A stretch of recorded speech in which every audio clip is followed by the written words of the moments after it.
Suspense. And the producer of radio's outstanding theater of thrills, the master of mystery and adventure, William N. Robeson. The security of mankind is guaranteed by the balance of nature. If there weren't bigger fish to eat smaller fish, eventually there would be more fish than water for them to swim in. The rabbit is public enemy number one in Australia because there is no indigenous predator with a craving for Hassenpfeffer. The law of the jungle is implacable, and when it is broken, when nature's balance is upset, man had better head for the hills. In a moment, we bring you a classic story of nature's imbalance. On one side, the frightful Formicidiae doryalinae, ants, millions of South American army ants. And on the other, a man who knew no fear. Listen. Listen, then, as William Conrad stars in Leiningen versus the Ants, which begins in 60 seconds. The folklore of America is filled with accounts of superhuman sailors like old Stormalong and extraordinary ships like the Courser. Perhaps our confidence in our strength to meet any challenge enabled our forefathers to chart the unknown. Perhaps that's why we just had to have the largest sailing vessel ever built. She was so big that all the officers and men were mounted on horses. Her masts penetrated the clouds, and the top sections were on hinges so they could be bent over to let the sun and moon pass. Well, it was during one of those September storms when suddenly the Courser found herself heading down the English Channel between Calais and the cliffs of Dover. But the channel just wasn't wide enough. The captain shouted to old Stormalong at the wheel, "Will she make it?" "May scrape a bit of paint off on our sides," said old Stormalong, "but she'll go through. Send all hands over and soap the sides." And you know they soaped that ship so good that big hulk slipped through just as sweet as honey. Of course, ever since then, the cliffs of Dover have been pure white. That's from the Courser's soap and the action of the waves. Folklore belongs to every nation's legendary past, and I guess we Americans have our share of some tall ones. And now, William Conrad in Leiningen versus the Ants. A story well calculated to keep you in suspense. I first met Leiningen while performing my duty as commissioner of the Toto Santo district along the upper reaches of the Santissima River. As my boat neared his plantation landing, I saw him upon the river bank regarding me with mild interest. A great hulk of a man with bristling gray hair, bulky nose, and lucid eyes. His entire appearance somehow suggested an aging and shabby eagle. I came quickly to the point of my visit and issued my warning. Leiningen puffed placidly at a huge cigar and seemed unimpressed. It's decent of you paddling all this way just to give me the tip, Commissioner. But even a herd of crocodiles couldn't frighten me from my plantation. You don't understand. These aren't creatures you can fight. These are army ants. They're an elemental force, a gigantic catastrophe, an act of God. 10 miles long, 2 miles wide. Ants, nothing but ants, and each one as big as your thumb. Why, they can strip a man's body to a skeleton in 6 minutes. Commissioner, in the 3 years I've been here, I've met and defeated more than one catastrophe. Flood, drought, plague. I'm not going to run from this one. I tell you, Leiningen, you don't know these ants. But he merely sat there, puffing at his cigar and regarding me with a grin. But I knew it was hopeless.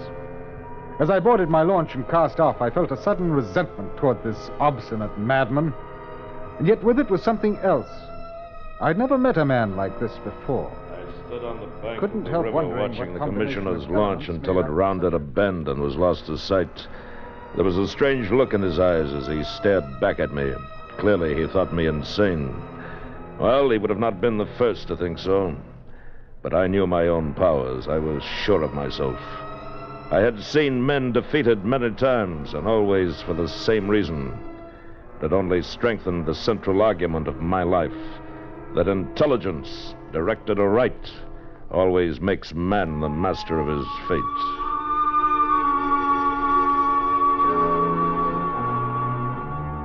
That evening, I called my Indian workers together in front of the plantation house, and I saw their faces go ashen with terror as I told them that the ants were coming. Then one of the men stepped forward. Blas, the foreman. Senor, We have worked hard here for these 3 years, all of us. We have built the finest plantation in this district. We all share in it. It has been a home for all of us and our families. Now the ants come. Yes, now the ants come. These ditches we dug last year, they were for the ants? They were for the ants. If we moved our families across the river, the ants could not reach them. That's right. Your families would be safe. And you? The ants are mighty. We know what they can do. But we think that you are mightier. We will stay and fight against the ants with you. I knew that the men would give me that answer. I'd counted on it. And suddenly I thought of the commissioner and wondered what he would say at such an unquestioning confidence. Would he still think I was insane? At least I knew he would not soon forget. The days spent in warning all the plantations in my district, sleep was out of the question for me all that night. I could think of only one thing, one man, Leiningen. One man who calmly evaluated his chances against a deadly menace, coolly decided he could win, and was willing to stake his life on it, to risk a horrible death for it. It was terrifying, and yet it was fascinating. And when dawn came, I knew that the fascination of that man was more than I could resist. That Leiningen's fight was drawing my mind, was drawing me back toward that plantation and death. And there was nothing I could do about it. I had to go back.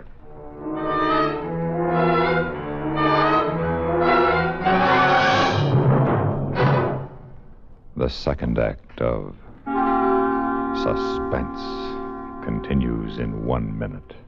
Do you know the Social Security benefits to which you will be entitled when you separate from the service and take a civilian job? Here's a tip from Social Security. When you open an account at a store, a special record is usually started for you. When you get a Social Security account card, a personal record is also started for you, using both your name and the number of your card. To be sure your Social Security record is correct, it's a good idea to check your Social Security record every few years. To get a statement of your earnings from the Social Security records, you can use postcard form 7004. This form is yours by writing to Social Security, Department 15, Hollywood 28, California. That's postcard form 7004. And now, we continue with Act 2 of Leiningen versus the Ants, starring William Conrad. A tale well calculated to keep you in suspense.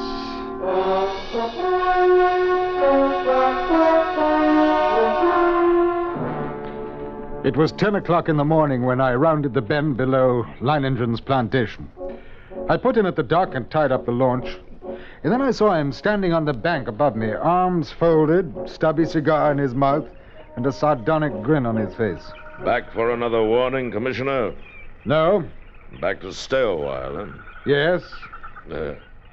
You don't seem very surprised. I'm not. You expected me? I thought you'd be back. Come along, we'll get some horses. You'll want to ride around the plantation, take a look at the defenses I've rigged. Defenses? How have you had time to... I've always known that sooner or later the ants would come. Well, yes, I'd like to see the defenses. And the ants? We'll be getting a glimpse of them before long, I should think. Yes, and the ants. The defenses Leiningen had devised were quite impressive. Surrounding 3 sides of the plantation like a huge horseshoe was a ditch 12 feet wide. The end of this ditch ran into the river, which formed the 4th side of the plantation. And at the upriver entrance to the ditch, Leiningen had constructed a dam by which river water could be diverted. A large hand wheel controlled the floodgate of the dam. As we approached the ditch and rode along it, I could see that it was nearly full. How do you like my first line of defense, Commissioner? Well, it's reassuring. Like a moat around a castle. Unless the ants know how to build rafts, they won't reach the plantation. But this is the outer moat. There's a better one than this. Come along. We'll go up to the high ground where the buildings are. We can get a view from there. Leiningen. I didn't see any women or children around the plantation, or any animals. Yes, that's right. We moved them across the river. Oh, then even you think that there's danger? Not because of danger, Commissioner. Matter of efficiency. Efficiency? Cuts down on the efficiency of the men if they're worried about their families. Critical situations only become crises when oxen and women get excited. Here we are. See the ditch? Well, it's much smaller than the other. You've noticed how all the buildings are on this piece of high ground. This inner ditch surrounds them, and it's lined with concrete. Yes, but even filled with water, this is no barrier. It's not big enough. Why, if the ants get this far, They'll get no farther. This ditch wasn't built for water, Commissioner. You see the pipes leading into it? See those storage tanks on the hill? Huh? Gasoline. They can throw up a wall of flame. You care to bet they won't like that? Oh, I dare say they won't. Look, Commissioner. Over there on the horizon. Yes, there are your ants. Look at them. It was a sight I'll never forget. Over the range of hills, as far as I could see, crept a darkening hem, ever longer and broader until the shadows spread across the entire slope, and then downward, uncannily swift. And all the grass and bushes on the entire slope was being mowed as by a giant sickle, leaving only the vast moving shadow, extending, deepening, and moving rapidly nearer. They're a hideous lot, aren't they? Oh, Leiningen, we can't last against that. Look at them. Why, they could fill your ditches with their corpses and still have enough to destroy every one of us. We've got to run for it. No. They haven't gotten to us yet, and they never will. Come along. We'd best get back to the men. The hostile army was approaching in perfect formation. No human battalions, however well drilled, could ever hope to rival the precision of that advance. Along a front that moved forward as uniformly as a straight line, the ants drew nearer and nearer to the water ditch. And as they approached, two outlying wings of the army detached themselves from the main body and started marching along the sides of the ditch, no doubt expecting at some point to find a crossing. And during this hour-long flanking movement, the main army remained still. Across the scant 12 feet of ditch, I stared at them, and they seemed to stare back at me.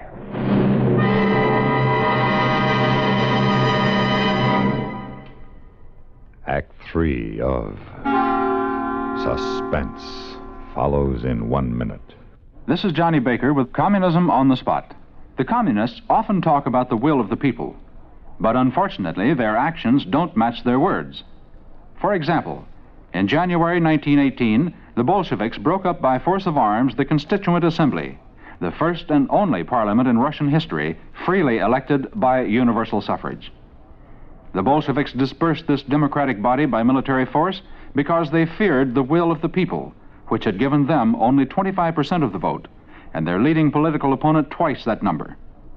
The communists have never come to power in a free election anywhere, and they probably never will. Not the will of the people, but their own will to power is their main concern. And now, we continue with Act 3 of Leiningen versus the Ants, starring William Conrad. A tale well calculated to keep you in suspense. Around 4 in the afternoon, the ant scouts having found no crossing, there was a stirring among the main army, and then an immense flood of ants, about 100 yards in width, commenced pouring in a glimmering black cataract down the far slope of the ditch. Thousands drowned instantly, but the rest began using the bodies as bridges. Leiningen immediately swung into action. Taneo! Si, senor. Get to the dam, open the floodgate wider, get the water in the ditch moving faster. Si, senor. Look at them drown by the thousands. Yes, but they keep coming. All right, men. Busy with the shovels now. Dump some sand and clods on them. See how they like that. You with the petrol sprinklers. Start pumping. That's it. I don't like it, Commissioner. They don't like it a bit. Look at them. Yes, but how about the ones on the far side of the ditch? Whole clumps of them rolling into the water. The rest are using them for bridges. Yes. Oh, what's keeping Taneo? He should be at the dam by now. Senor, the ants are crossing the ditch on the clouds of earth. If you climb up on this side even now. Yes, I see them. Use your shovels on them, men. Clod the crawlers. No, keep What's the matter? Senor, they crawl up on my shovels. They crawl in my eyes. Into the petrol, you idiot! Douse your paws in the petrol! Don't stop now, the rest of you! Drop them! We cannot hold them back! We must run! Run now and you're doomed, every one of you! You've got to fight them back! Use your shovels! Senor, it's no use! You're dead if you stop! Keep at it now! Keep at it! Leo got the floodgates up and the water's running faster now. Yes, look at the ants. They can't hold their own against the current now. They're being washed away. Faster with the shovels! Look at them, Commissioner. We've beat them. We've beat them.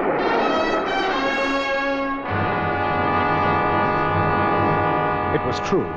Leiningen had won at least the first round. The floodgates were left open to forestall any night crossing.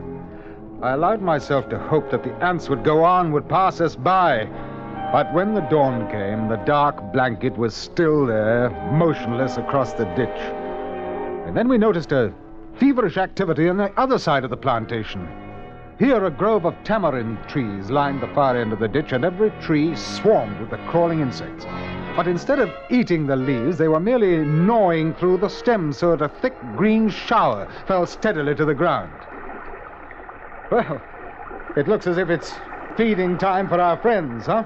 Boss, Senor. have all the petrol pumps brought here and get everyone over here except the lookouts on the other side, and then pass out the shovels. Si, senor. Are you going to deprive them of a meal? Meal? Aren't they cutting down the leaves for food? Wish they were. What do you mean?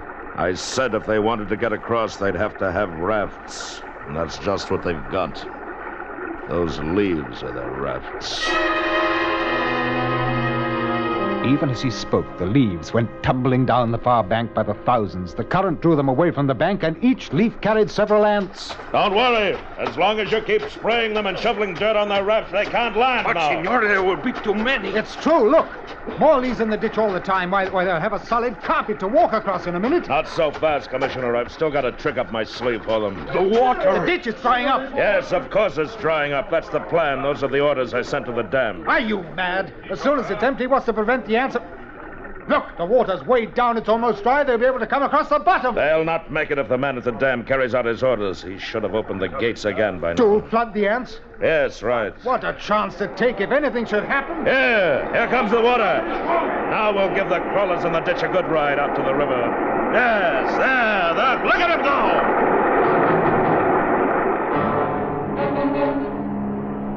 Leiningen's tactics were successful. At first, the violent flow of water raced through the ditch, overwhelming leaves and ants and sweeping them along. 3 times the ditch was emptied. 3 times the ants raced across the bottom, and 3 times the water, arriving just in time, carried them away. But the 4th time, as the water lowered nearly to the bottom of the ditch, we waited in vain for the rushing waters. And then... Senor! What's the matter? What's gone wrong at the dam? The ants. Just as the man at the dam lowered the water almost to the bottom, the ants attacked the dam. Before he could open the floodgate, he was almost surrounded. He ran. The ants kept coming. They were across the ditch. Leiningen stood motionless, absorbing the news of his defeat without a word. Then he raised his pistol and fired 3 shots into the air. The prearranged signal for all the men to retreat instantly to the second line of defense, the concrete-lined ditches 2 miles from the point of invasion. Soon after we arrived there, the natives commenced straggling in, silently. Leiningen waited until all of them had gathered, and then he spoke to them. Well, lads, we've won the first round, lost the second. But we'll smash the crawlers yet. Anyone who thinks otherwise can draw his pay and push off. There are rafts enough on the river and plenty of time still to reach them. You stay then. Good. Thank you, lads. And you, Commissioner? I can't persuade you to give up the fight. You cannot. Well, then I stay too. Yes, I knew you would. Senor, a few of the ants have reached the ditch. They're trying to get across? No, senor, not. I didn't think they would. There's plenty of food out there for them. Food I've spent 3 years in raising. It ought to last them until morning anyway. Yes, we were safe for the moment.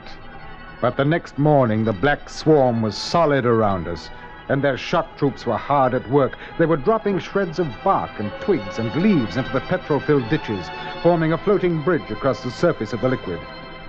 Leiningen stood silently watching this operation, and I could see a grudging admiration in his face. Then, after several hours, the attack came. Down the ditch they poured, thousands of them, and across the bridge of twigs, rapidly approached the inner side. Leiningen sat motionless watching them. Uh-huh. Leiningen, for the love of God, don't sit there like a statue. They'll be on us in a moment. Let them fill it first. Now. All right. Everyone back from the ditch. Go on. Ross, hand me the torch. Now, we'll see how our friends like a little heat around them. Flames from the ditch shot into the air, devouring the ants by the millions. It was some time before the petrol burned down to the bed of the ditch, but when it did, the devils came back for more. Again, Leiningen fired the ditch to destroy them, and still again they came on. But at each successive firing, the task of the ants grew easier because of the film of ash which now covered the petrol. And as they returned to the assault time after time, a slow, sickening horror crept into my mind.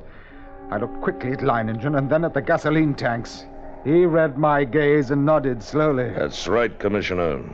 We could hold them off forever if our supply of petrol was unlimited. But it isn't. We've got enough to fill the ditch once more. And then? Piccolo! Piccolo, come back! Now the idiot jumped the ditch. He'll never make it to the river. Piccolo! Come back! Merciful God, he's... It's too late. Blas! Keep the men back with your gun. Don't let anyone else try for the river. Leiningen, isn't there any way at all? We've got to do something. We can't... There must be a way. There must be. Yes. Yes. What is it? We'll flood the whole plantation. Flood? But how? We've got to close the floodgate at the dam. That'll do it. You're mad. The dam is nearly 2 miles away. 2 miles of ants. Lads, listen to me. Listen, lads. I'm proud of you. Now there's still a chance. By shutting the floodgates in the dam and flooding the whole plantation from the river. The moment I'm over the ditch, set fire to it. That'll allow time for the flood to wash away the ants. And then all you have to do is wait for me. Why, it's impossible. You can't get to the dam, let alone get back. That's where you're wrong, Commissioner. I'll get there, and I'll get back. Take care of things while I'm gone, huh? I watched him as he calmly pulled on high leather boots, drew gauntlets over his hands, and stuffed the spaces between breeches and boots, gauntlets and arms, with petrol-soaked rags. He shielded his eyes with close-fitting mosquito goggles and plugged his nostrils and ears with cotton. Then the natives drenched his clothes with petrol. Leiningen was ready, and as he stood calmly surveying the course he must ready take for the run, I realized that this was as it should be. I, Leiningen, would meet the ants and defeat them or be defeated by them. Leiningen versus the ants. I ran in long, equal strides with one thought, one sensation in my being. I must get through. I dodged all trees and shrubs except for the split seconds my soles touched the ground. The ants would have no opportunity to alight on me. And I ran on. I was halfway to the dam before I felt ants under my clothes and a few on my face. I struck at them mechanically, scarcely conscious of their bites. And the dam drew toward me slowly. The distance drew less and less. Finally, only 100 yards away. And 50. And then I was there. I gripped the ant-covered wheel, but hardly had I seized it when a horde of ants flowed over my hands and arms.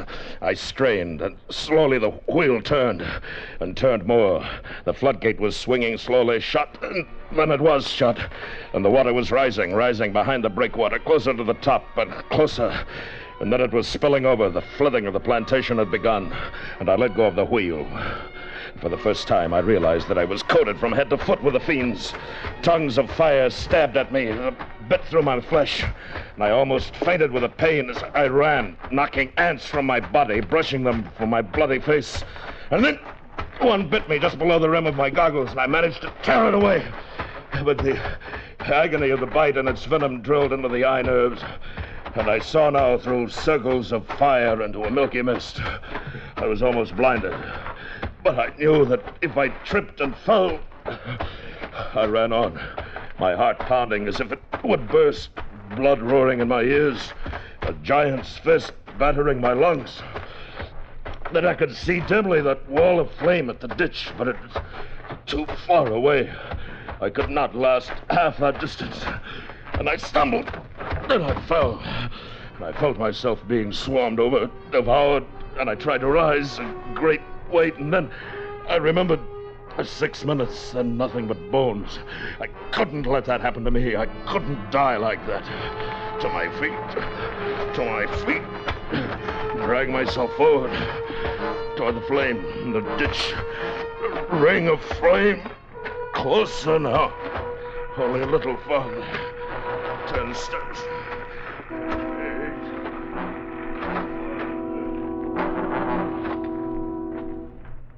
8. It seemed we had waited for hours, when all at once, through the blazing ring around us, an apparition hurtled and fell full length on the ground. Leiningen, alive with ants, unconscious, with blazing eyes and lacerated face.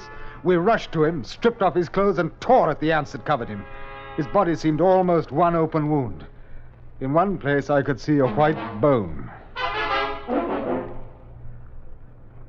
Later, as the curtain of flame lowered, I looked out where that blanket of ants had been and saw only a vast expanse of water covering the entire plantation.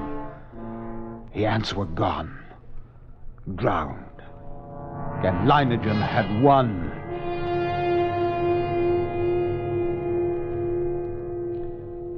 He lay on his bed, his body swathed from head to foot with bandages. But Leiningen was still alive. Commissioner, everything in order? They're gone. The ants are gone. I told you I'd come back. Even if I am a bit streamlined. And then this amazing man grinned, shut his eyes, and quietly fell asleep.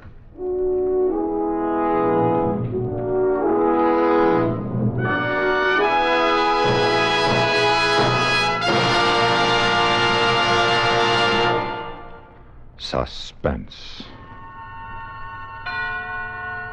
in which William Conrad starred in William N. Robeson's production of Leiningen versus the Ants, adapted by Robert Reif from the original story by Carl Stevenson.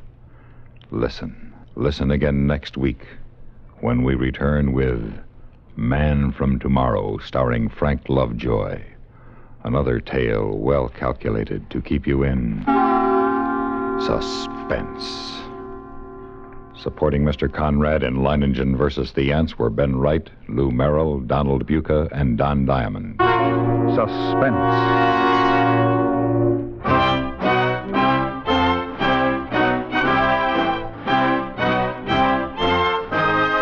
Suspense has been brought to you through the worldwide facilities of the United States Armed Forces Radio and Television Service.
You've been listening to the OTR Gold Network.